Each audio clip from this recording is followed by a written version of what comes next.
I've got my wizard's robe on because I didn't have a Superman cape, and and we're going to attempt. And in the spirit of superheroes, we're going to attempt the impossible, and we're going to try to repeat a conversation that we had last time.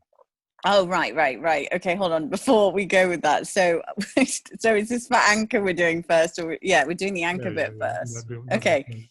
So we're talking about your awakening. My awakening, yes. Yeah, just so that you remember. And we're talking about wisdom leadership, right? And whatever else shows up in between, which I'm probably sure there will be. Yes. So as we're repeating ourselves, we're going to, of course, end up saying something completely different and have some fun along the way. Mm-hmm. Yeah. Yeah.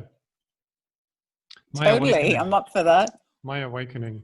I have this awakening experience that I tell it, and it kind of sounds like I had this amazing enlightenment experience, and it was actually horrible. It was like, it sounds all good. It sounds like all of the things that people talk about, but the experience of it was really painful and unsatisfying. And so then it took me a long time to get over that and to kind of figure out what the real enlightenment was, the thing that actually works for me. And it was hard. It was tough.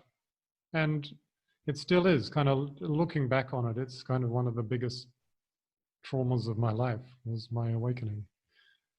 And it's led me to this desire to help other people with their awakening, because I don't think it has to be so hard. I can see that if I'd had someone to guide me, I could have gone through that so much easier and so much faster. But I didn't. Did you? I'm referencing some of the things I remember, but didn't you seek out some support or something like that along the journey? I was hoping to get that support. I remember. At the time, I was I was doing yoga and meditation, and with an Undermaga community, which is a very precise. They call themselves tantric in the sense that Tibetan Buddhism is tantric. It's not like the popular Western tantra, but more like specific, detailed practices. It's like every technique is kind of like the technologies of spirituality and awakening.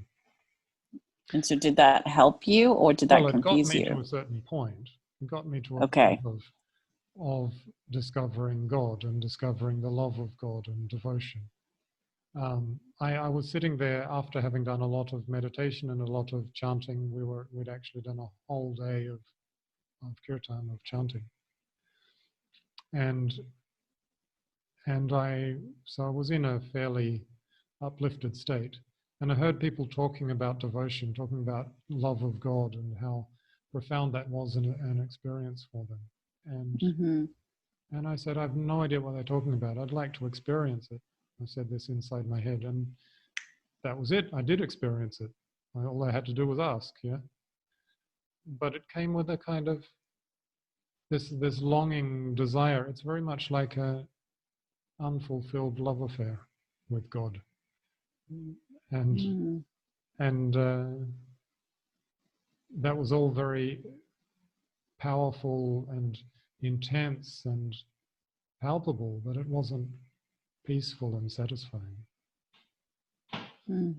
And so yes, I was part of this yoga tradition, and I had this awakening, and I started talking to people about it, asking the meditation teachers about their advice.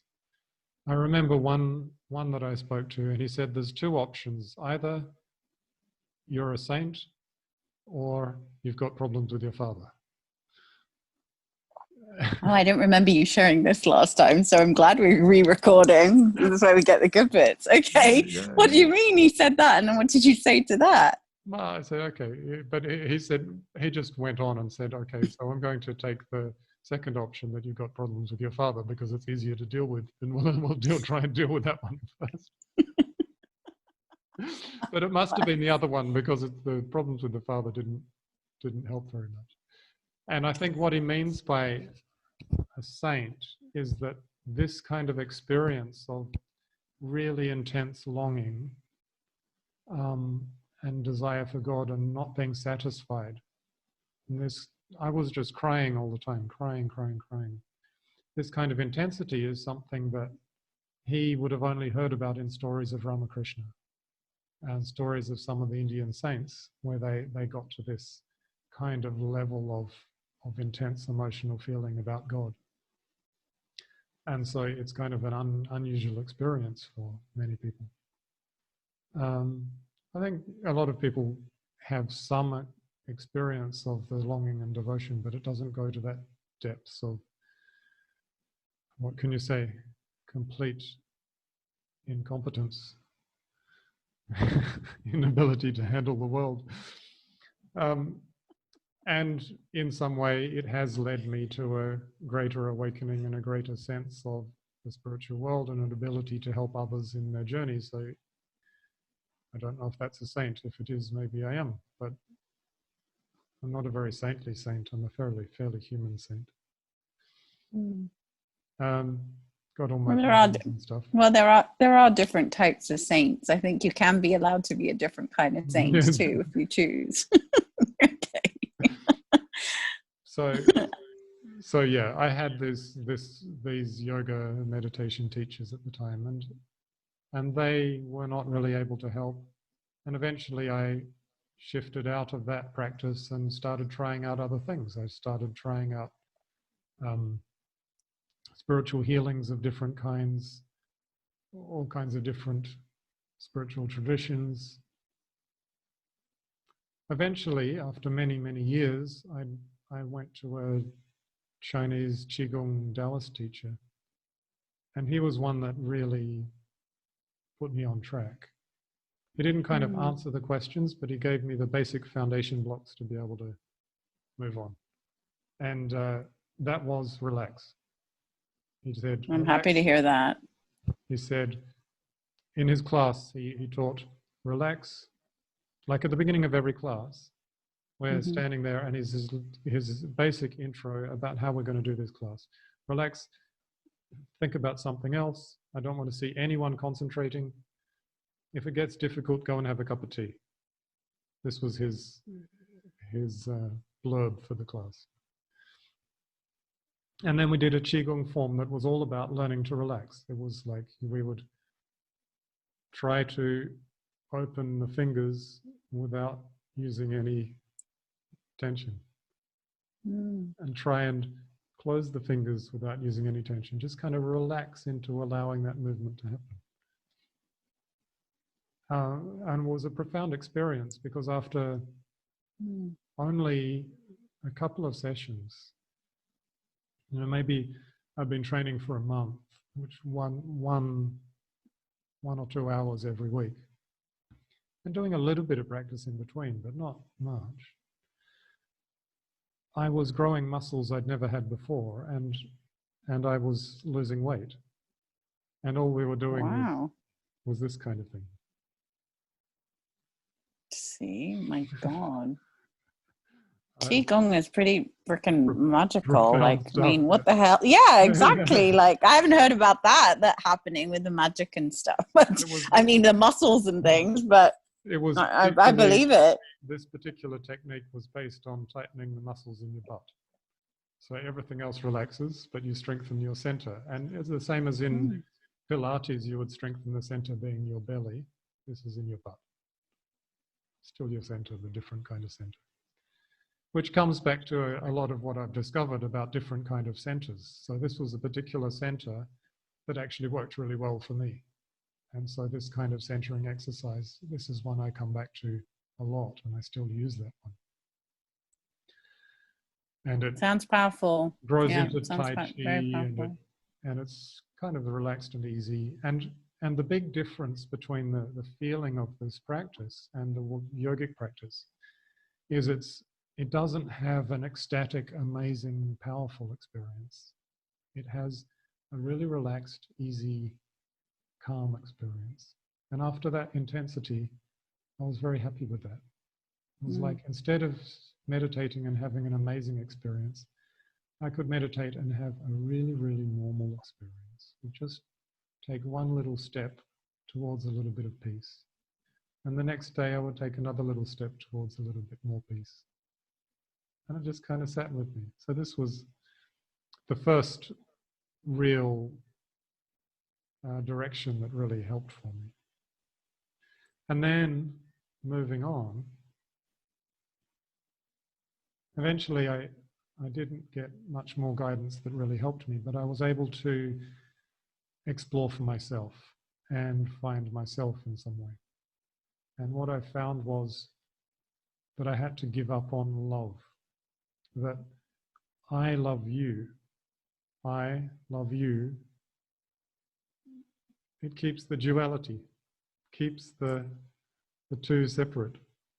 And if the two are allowed to become one, they can't say I love you anymore. They say we are happy, we are in joy, we are dancing. It's we, not I and you. And that experience was the kind of profound alleviation of all of this intensity that I'd had. Suddenly it's like, oh, okay, this is nice. And so this is oneness. And I came to really believe that oneness was very important. And it's certainly very important for me. And I think it's important for the world as well. And for an understanding of spirituality. There's a common perception in the spiritual world at the moment. I find that people talk about unconditional love, and they talk about devotion. They talk about this experience of love. You know, love is all there is, or love is the answer. And it still contains that duality in it. This I love you. There's nothing wrong with having this experience if you like it, but what is wrong, I think, is to see this as the highest level of spiritual experience that's possible, and to say, I've got there and I'm not going any further. You can get there and not go any further if you want to, but it's not it. There's more than that.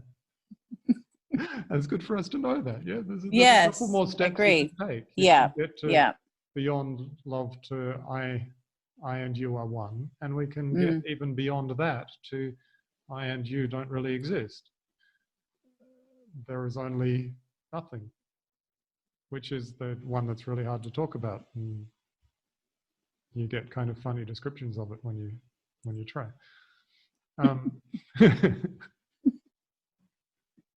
No, it's a fair point. It is a fair point. You're right. It's true. But I also feel that what I came to learn after that, out of that experience, I really came to this point of wanting to help other people with their spiritual awakening. But then I had to figure out how to help people. And it's not the same thing for everybody. People need different things. And so I began to learn that maybe for some people this oneness is more important than for others, and maybe the pathway and the feeling of it is a little bit different, and how can we find what works for each person. And I eventually had some intuition about this, that there are 7 different paths. I actually sat down and asked for the key to happiness. And I wasn't given the key to happiness. I was just told there's not one key to happiness. There are 7 different ones, and you have to get the right one. Yeah, all in one moment, no words. Yeah, all in one moment of direct knowledge. But that was all it was. I wasn't given any of the details. So I then spent years figuring out what these 7 paths were and what this is.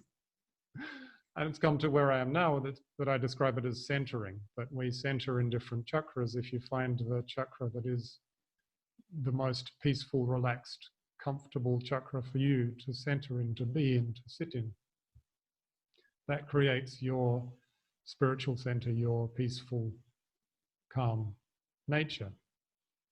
your pathway. And different spiritual traditions are essentially looking at bringing you into one of those centers. Some of them will attempt to bring you into whatever center it is that is yours, but most of them will actually focus on one particular center and therefore are particularly appropriate to certain different kinds of people. I need a drink. Nice. Hang on. Yeah.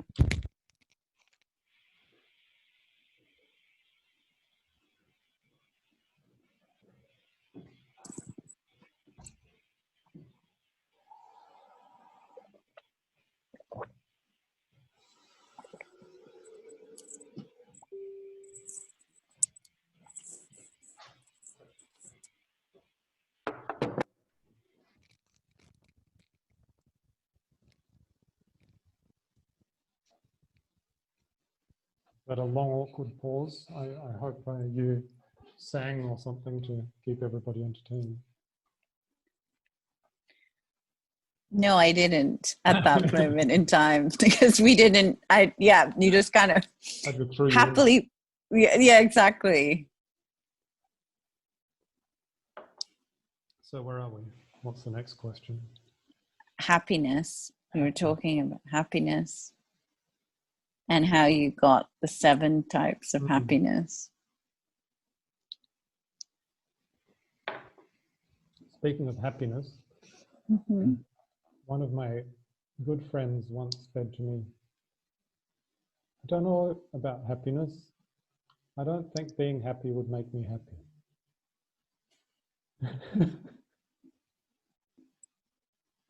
And what did you say to him? Yeah. It kind of made sense because the point was it's not about just being happy for yourself. It's about finding a meaning, and meaning is in giving and helping others. And so the journey to my own happiness is not satisfying. What's satisfying is to journey to happiness together, where we are helping myself and helping others.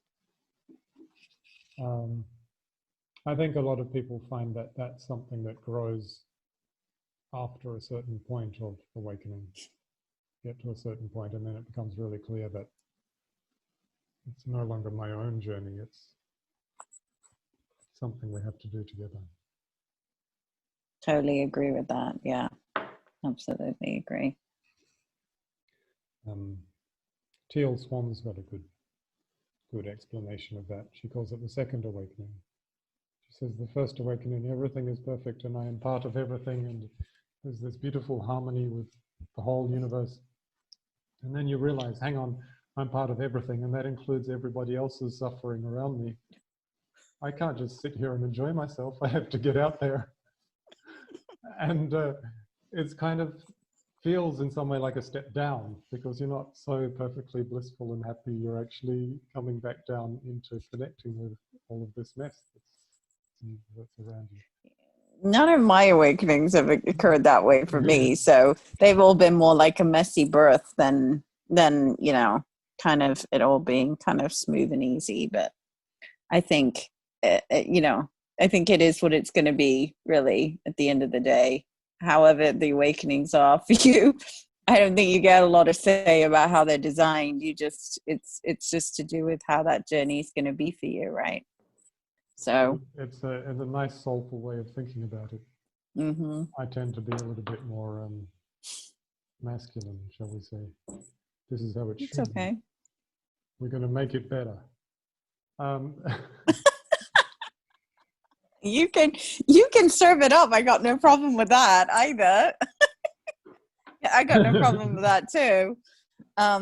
I was just saying to you that from my experience thus far, especially when we talked about my 2 awakenings, and then did I think that I might have a third one, was that, exactly, if it is served up, that I would like it exactly to be more of the it being more smooth and all of those sorts of things. But yeah, like I said, it's going to be what it needs to be. So you just have to kind of swim with it in the way that it is. But the sharing of it with others is, that's the great bit.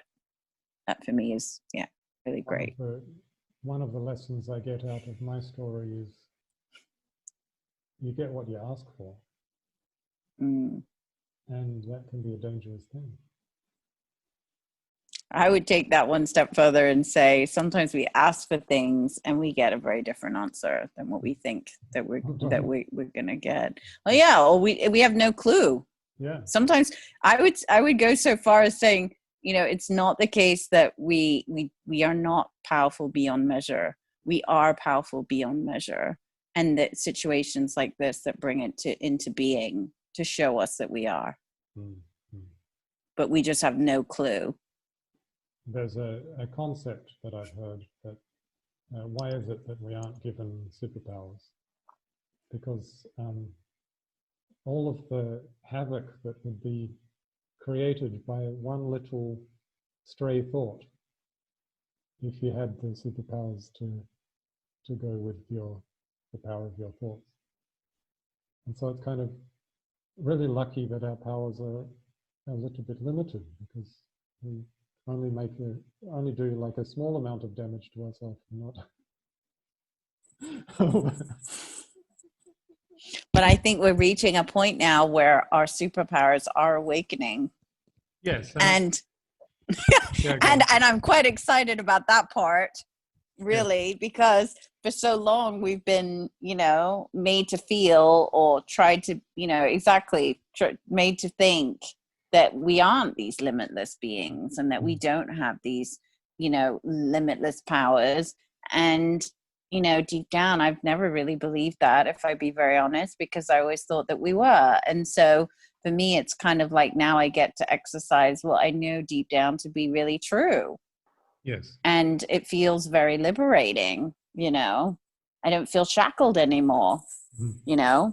And I think the difference is moments where I had glimpses of it, they no longer just need to be glimpses, because being fully embodied inside of it, quite frankly, there are times when, you know, being in my superpower and being that, somehow just, I don't know, it's just very liberating, it's very exciting, it's just limitless possibilities exist, and I think we can take our humanness way too serious.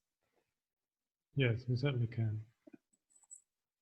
And at times like this, it's great to kind of get into that zone and express these other parts of ourselves and see what happens. And I think the kind of superpowers, the kind of intuitive abilities and possibilities that we have with our mind, they kind of naturally come slowly, step by step, after you do a certain amount of work on yourself. And they come very naturally if we allow them to use them and let them come in. I think also with it that certain situations like give rise to the awakening of your superpowers as well. Because if those situations don't get created in a certain way, then you know, those superpowers, you know, awaken you, for example, to kind of like get you out of that situation or like move you in a different direction. And yet it's kind of that crisis point or that moment that you're in, that birthing happens. And that's the incredible part about it too. One of the concepts that I find is quite useful for helping people to kind of get their first handle on their intuitive abilities is the 4 different kinds of intuition that people have. One of them is seeing. It's basically the senses. So you see, or you hear, or you feel, or you just know. And so some people, they'll kind of see visions, or they'll be able to see auras in some way. Some people feel things with their fingers. Some people can kind of imagine hearing voices of some kind. And some people just kind of get this direct knowledge. And I often get people saying that they feel like they're not intuitive because they don't have one of the other ones. Someone who really has a lot of direct knowledge and they just kind of know things without knowing where it comes from, but they've never seen an aura, and so they feel like they're not intuitive. It's like, just look at what you do have, what you can connect to, and follow that, and you will get more. I have a particular sensitivity to feeling. And I remember thinking that I was very kind of skeptical about the whole spiritual abilities and God and all of these things that people were playing with and believing in.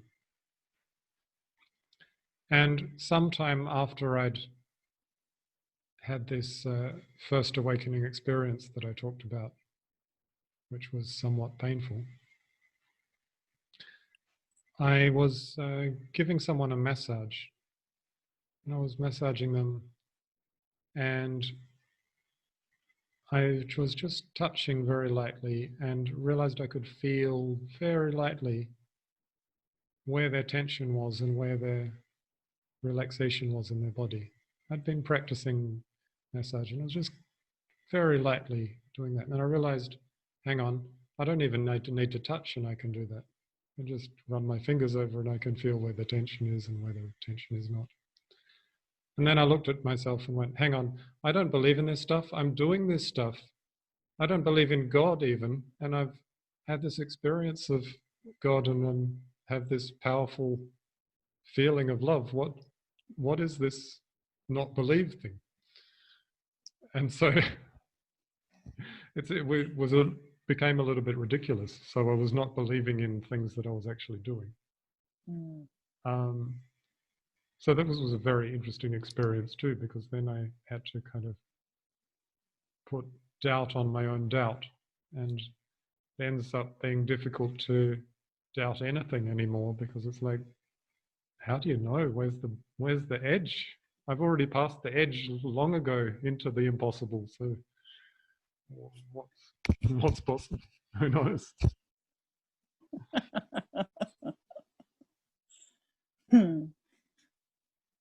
So where did that process take you from there?